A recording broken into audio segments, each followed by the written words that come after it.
Greetings, all of you. I welcome you to my class again. In this video, we are going to learn chemical changes. Now, what are chemical changes?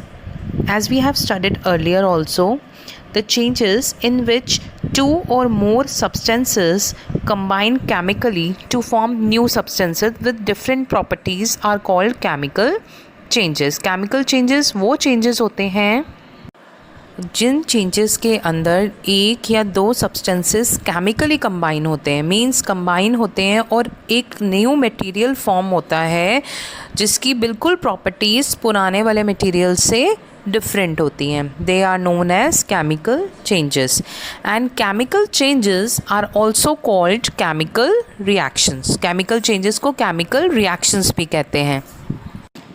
And chemical changes जो होते हैं they are irreversible changes होते हैं, means original product एक बार अगर बन जाता है तो it can not original product can not be obtained.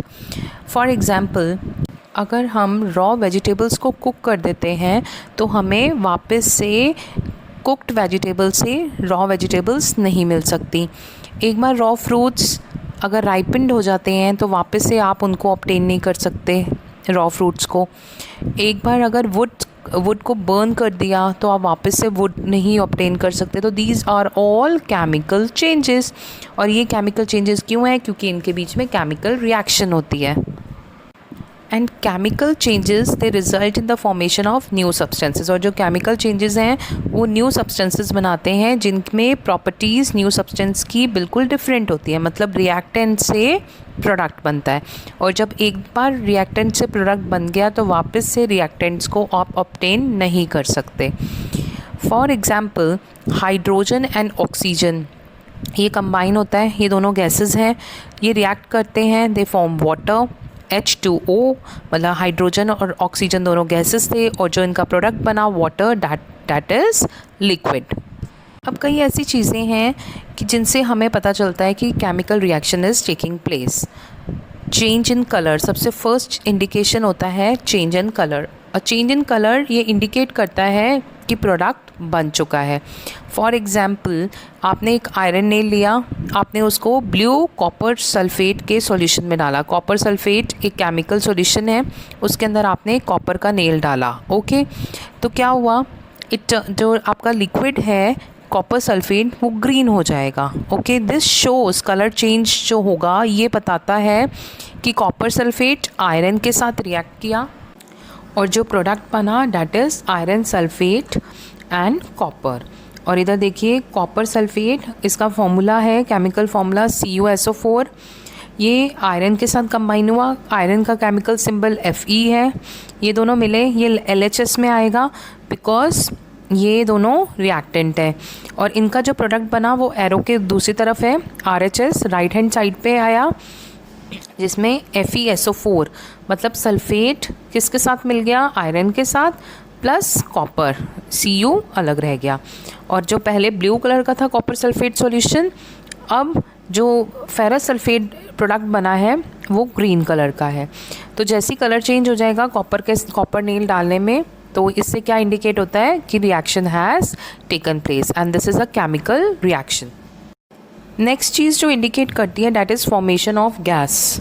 In some chemical changes, a gas is formed as a product and released an effervescence. Common chemical reactions with effervescence usually release either carbon dioxide, hydrogen and ammonia. अब क्या होता है, जब भी कोई chemical reaction होता है तो most of the time gas produce होती हैं. And gases can be hydrogen gas, oxygen gas, carbon dioxide gas. Okay, and what happens, ये पता कैसे चलता है कि कोई भी गैसेस का फॉर्मेशन हुआ है बाय एफरवेसेंस. एफरवेसेंस मीन्स कुछ फिज सॉर्ट ऑफ आना. जब आपने कोल्ड ड्रिंक के अंदर भी देखा होगा कि एक फिजीनेस होती है और छोटे छोटे से बबल्स बनते हैं, तो दिस शोज़ कि gas is produced in the reaction. अब आप इसके अंदर देखो जिंक का फॉर्मूला है Zn.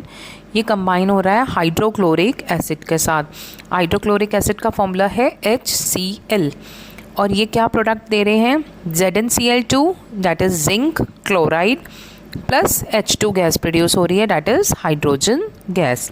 इस केस के अंदर जिंक जो है वो हाइड्रोजन को रिप्लेस कर रही है और वहाँ पे ये जिंक क्लोरीन के साथ कंबाइन हो रहा है तो जिंक क्लोराइड बन रहा है और हाइड्रोजन गैस अलग से रिलीज़ हो रही है।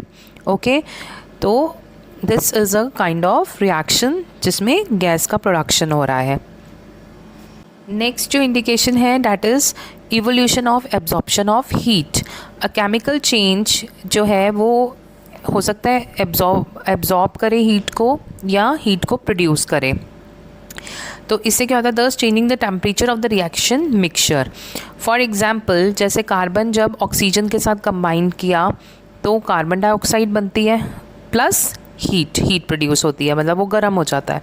नेक्स्ट है carbon when it reacts with sulphur, और हम इसको हीट करते हैं, इस मिक्सचर को हम हीट करते हैं तो जब रिएक्शन होती है उसमें क्या बनता है, कार्बन डाइसल्फाइड। मीन्स कार्बन दो सल्फर के एटम्स के साथ कंबाइन होकर कार्बन डाइसल्फाइड बनाता है। Next is formation of a precipitate. Precipitate क्या होता है, एक इनसॉल्युबल कंपाउंड होता है which is formed in a reaction involving a solution. For example when colourless lead nitrate it reacts with potassium iodide, तो ये एक येलो कलर का प्रेसिपिटेट देता है जिसको हम लेड आयोडाइड कहते हैं और पोटेशियम नाइट्रेट कहते हैं। And last is emission of light, sound और स्मेल। कई बार रिएक्शन होता है तो लाइट प्रोड्यूस हो सकती है, कुछ साउंड प्रोड्यूस हो सकता है, स्मेल प्रोड्यूस होती है, anything of this. Some reactions they may evolve emission of light.